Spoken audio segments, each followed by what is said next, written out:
Nimushyira amavi hasi musengere inzirakarengane ziri ku butaka bw'umujyi wa Ngoma kuko isaha n'isaha wakumva inzogera yirenze. Niba ufite umuvandimwe, inshuti cyangwa undi muntu uwo ari we wese ukunda, singamije kugukura umutima.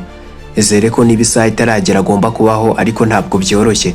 Abakunda amagara yabo cyane ko yaterewe hejuru wese asamaye batangiye kuzinga utwangushye bahunga, nubwo kwizera aho guhungira byari ingorabahizi, ariko nanone ngo aho gupfa none wapfa ejo.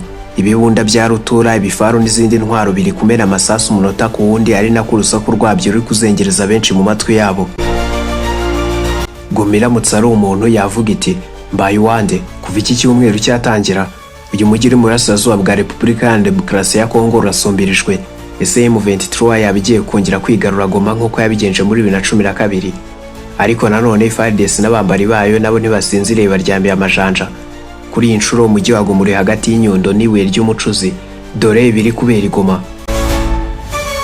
Mbaye ikaze kuri Mira Rwanda, isoko y'ibyegeranyo bicukumbuye n'amakuru agezweho kandi yizewe utasanga ahandi. Njye ndi Penori muvandimwe. Niba ari ubwa mbere ugeze hano turakwishimiye. Nanone ikaze.